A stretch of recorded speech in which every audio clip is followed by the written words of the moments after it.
Yeah. You're definitely funnier than I am. That's not actually true.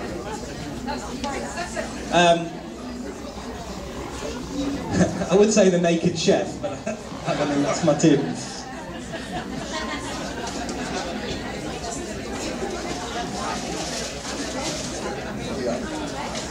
Okay, first of all, it's 9 o'clock, and the schedule says 9:10 introduce Rabbi Bell.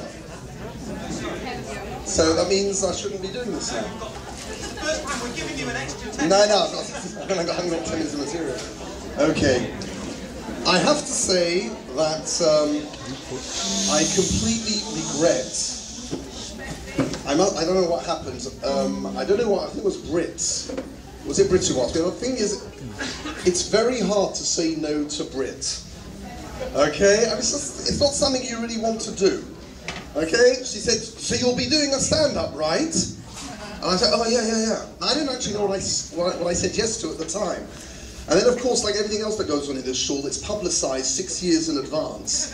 And suddenly I see, it's not even Pesach, and they've already put up there's going to be stand-up before Rosh Hashanah. And I think to myself, do I really want to be doing this 1 week before Rosh Hashanah? It's not exactly, the correct modality to be in. But nonetheless, I'm sure we'll be able to find some interesting information. Clearly what had happened is that Michelle Dolby, who's another person you don't really want to say no to, you don't want to say no to any of the women in this show. It's going quite terrible. I've got Glenda in the office. I mean, I got no freedom in my life. At home, well, we've got home. Now we've got the daughter's return, so she's checking up on me. I mean, I had an entire 2 hours all the way to my parents' 50th last week. She's telling me how I'm unfit and I eat too much and I don't eat correctly and there's got to be correct energy. That was not to worry. And then I come to work. I don't come anymore because they've got me a laptop. But but when I did and when I do come, I've got Glenda telling me what to do: clear out my tray, clear out the tray, put that in the tray, clear out the bin. And then you've got all this young chevra here. They're telling me, will you do this, will you do that? How can you say no? And then, of course, Britt told me, and you'll write something for the cookbook as well. So I said, oh, well, of course, yes. And I'm like doing it immediately as she's talking to me on the phone. I'm doing this again. Now, it's got nothing to do with food. And as you do know, there is an incredible pathology with Jews and foods. It's not normal. It really isn't normal. I think, we've got Batshel Adman sitting here. She could do possibly a 10-year therapy session on the amount of pathology that's connected with food and Jewish people. And of course, where it really starts is at home. And it starts, and is my wife here yet? Oh, Baruch Hashem. She is to blame. Because my wife has this instant thought, it's not enough that you're going to eat one day, you've got to eat from the very beginning. Right? You know about the lactation. So it starts with lactation. It starts as early as lactation. A Jewish baby, especially a male Jewish baby, knows from the very outset he dare not refuse his mother's milk. It starts there. I'm telling you, it starts there because the guilt starts. Because this little baby lying in its cradle can hear the mother saying, I can't believe it. He won't take the breast. He won't drink. He's killing me. I can't have a full night. He won't do it. It's terrible. And then they call my wife. And she helps. She says, oh, you're right. It's terrible. But don't worry. We're going to help you. And all the mother wants to do is to go to Materna. Chas v'shalom, chas v'chalil, rachmana litzlan. Hey, etc.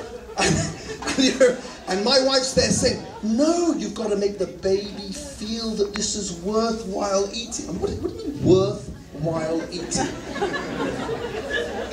What is that concept? This is worthwhile eating. I don't understand that concept. It's worthwhile davening, it's worthwhile learning, it's worthwhile doing mitzvot, but already from a young age, this child, you don't realize it, it's lying there.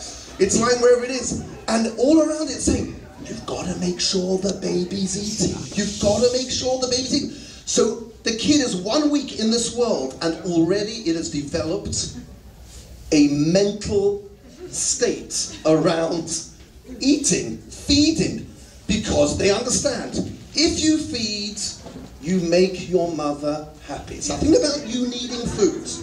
The child doesn't need to eat. The child doesn't want to eat. But the child is a baby is very intelligent. The baby understands that if it doesn't eat, the mother will be in depression. And that's not any mother. It is a Jewish mother. And it could be worse, because it could be a Polish Jewish mother. Oh. Okay, and I know from those things. Okay, I had a Polish grandmother. You've never refused food. Everyone talks about the Sfardim. The Sfardim are nothing. The Polish mother, oh my goodness gracious me. It wasn't good enough. Now I've just eaten 4 platefuls. She's brought me the 5th plateful. And it all goes back to the breast. And my wife says the breast is best. I mean, it's one of those nonsense. It's just so that Jewish boys, and the girls have another thing, because the girls get back when they later on become mothers. But the boys have it their entire lives. They have no opportunity to get back on this. From the moment that they were children, they were taught, you ought to eat. You should be eating. They should be eating. So this, you should be eating, already develops an ingrained Freudian pathology around food, which we can never get rid of. The next stage that we see it is actually in our shul, or in any shul. I am simply and totally and utterly astonished at the drama around food. I mean, we are talking about drama on a level that would make Aeschylus or Euripides. Does anyone know what the hell I'm talking about? All right, of course, I'm sorry. No, I was in the schools today and they don't know anything about anything. I tell you, you know about Madonna's, but I haven't heard anything, right? They don't know anything. So it will make even a playwright of that nature salivate the type of drama that goes around food in a shul. The place where you see this the most is the Kiddush, but there is a precursor to the Kiddush. And it is called a Simcha in Shul. I'm trying to work this thing out. It makes no sense to me. I'm quietly davening. We're in the middle of Kriyas Torah, and suddenly we have a scud attack. I'm sitting in Shul, and suddenly actually, I'm going to work better with the microphone, won't it? So suddenly you have...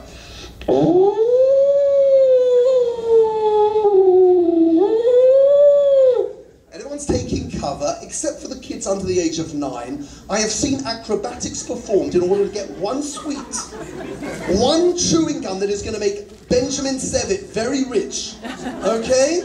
Kids, I've seen a child, literally, a child was in the Ezrat Nashim, and it was like Tarzan, coming down. This child, you can see it, I just want to do it in slow motion. There is a child going for the chewy, right? And he thinks that they can see it. And just as they're about to get it, Tarzan flies down from the Ezra. The child was 4.5. Now there is something wrong there. That a child is willing to endanger their life for a chewy. It's not even nutritious. It don't make sense. And then you see it, it is like the gunfight at the OK Corral. We have because of that sweet syndrome, right, we have children who have all become John Wayne. Do you know what I'm talking about? Have you seen the kids walking around in shul with the sweets?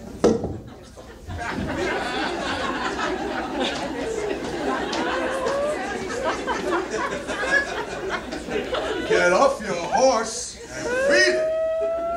I've never seen anything like it. They get special trousers. I've seen the kids telling them, no, those won't fit me. Now the child, those trousers won't fit. The kid, those won't fit. What they mean is I need pockets. This big. So on Shabbat, like, whoa.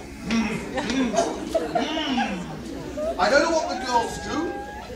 Because they have a very unsanua way of doing it. Because the skirts are up, right? You go the sweets.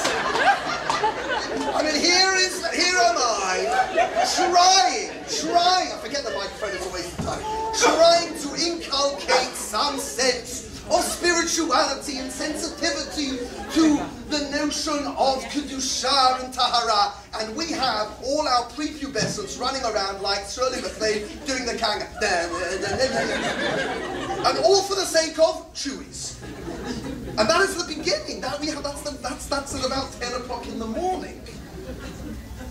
I have been down here to see what is going on in the preparation of Kiddush. Now I've got a real kol hakavod to everyone here. that they take Kiddush so seriously. I mean, I really think it is something to aspire to. You know, I love, I mean, look at tonight.